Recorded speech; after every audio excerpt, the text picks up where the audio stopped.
Secretary Lord Cameron said he's deeply concerned about the threats that Iran poses to Israel amid reports that Iran is preparing to launch a retaliatory attack on Israel within the next 48 hours. This after two Iranian generals were killed in an airstrike in Syria, an attack that Tehran has blamed on Israel, but Israel has not said it was them. Yes, this comes after Iran's supreme leader issued a chilling warning that Israel will be punished, and one of his advisers said that no Israeli embassies are safe.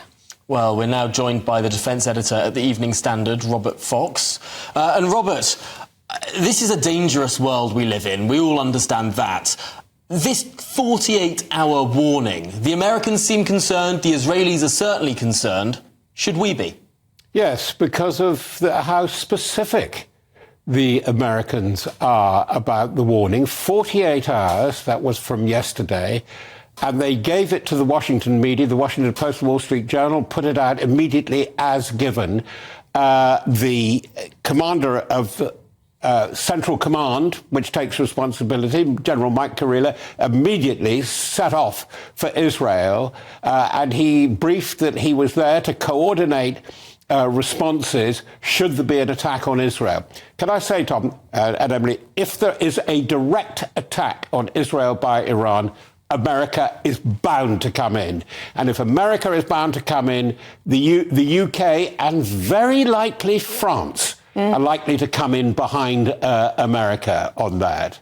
Why France? France is now the leading mainland European ally in the EU and NATO, and there's so much business that's got to be done with France, which you heard a bit from Charlie Peters before. There is a massive defence and security review, not just on the narrow, tank spotting, toys for boys type defence, but the whole business of defence. It needs to be reviewed and updated quickly because things are being overtaken by events and by new threats. Therefore, Iran, Ukraine, both problematic, as well as Gaza, the Houthis and so on, and new types of warfare. We're facing a new kind of warfare, as Charlie was saying, with these laser weapons and these radiation weapons, these radio weapons, in which Britain is going to play a big part. And, of course, adding on to that, everybody, including the American military establishment,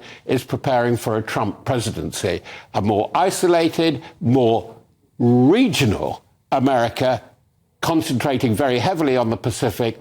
France and Britain know that they've got to take up the slack. And it is France and Britain, and it's not France and Germany, and it's not Britain and Germany.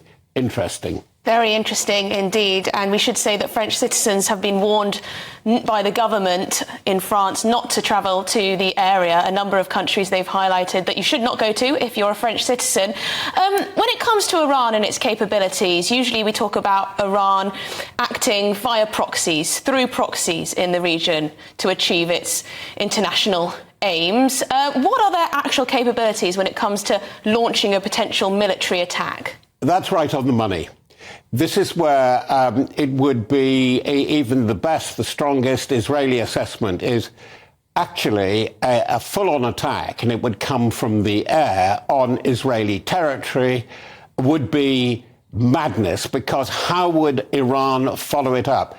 Iran, as these two generals that were killed in the Damascus consulate were doing, works by fiddling guerrilla warfare, subversive actions, unexpected, the militias, the proxies like the Hezbollah, and of course the Houthis, which do see themselves as a formed army, and very capable they are too, but they're a guerrilla force, they're a militia force, essentially. This is the way Iran operates. It's both its strength and its weakness. It's saying revenge is a dish best served cold, but it can't wait forever because there is pride, as the supreme leader, Ayatollah Khamenei, has pointed out. They've got themselves into quite a bind. I've done a piece, sorry, a bit of self-advertisement, for the Standard this afternoon, in which I get to the meat, actually, towards the end. Iran, interestingly, is now committed on at least 5 different fronts. I won't bore viewers by going through all 5, but it is overextended. It's committed to Russia. It's committed to the Houthis. It's committed to the proxies in Syria and Iraq, as well as Hamas. and it's got big troubles on its borders in the Caucasus. Overstretched. Now, just finally, Robert, you spoke about the need to really update the way that we do military spending and acquisition in this country, the sort of kit that we have, the way that we do warfare now around the world has changed immeasurably in the last 2-3 years, not least due to British advice for the Ukrainians. This new form of asymmetric warfare, very cheap kit, taking out very expensive kit. I suppose we're in need of a thorough review. Yes, there will be, and I think both parties are now committed. There's going to be a big nuclear policy announcement, I think, from the Prime Minister within a month, so I'm led to believe.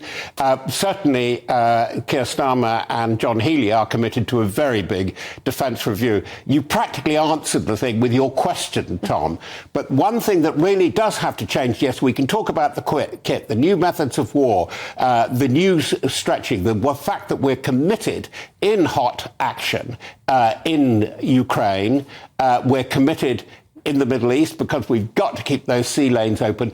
But the big thing that I'm really looking for, we've got to change in the way we think defence. And we involve society in defence, and defence involves society. It's a huge shift. We've got to forget the things that didn't go so well and probably were on a mistaken premise to an extent, like Iraq and Afghanistan. We've got to think what is in the interest of British society and the British community. And that's going to be a big ask. But it's got to be quick, it's got to be sharp, and it's got to be uncompromising. And I don't think the last few defence reviews I've looked at did that entirely. Well, there you go. Wise words, as always, from Robert Fox, defence editor at the Evening Standard. Great to have you on the show. Thank you. Thanks, Robert. Well, there you go. Need for a to digest that. We need a strategic review into our defence, it seems. There we go. Well, I'm sure you have thoughts. gbnews.com/yoursay.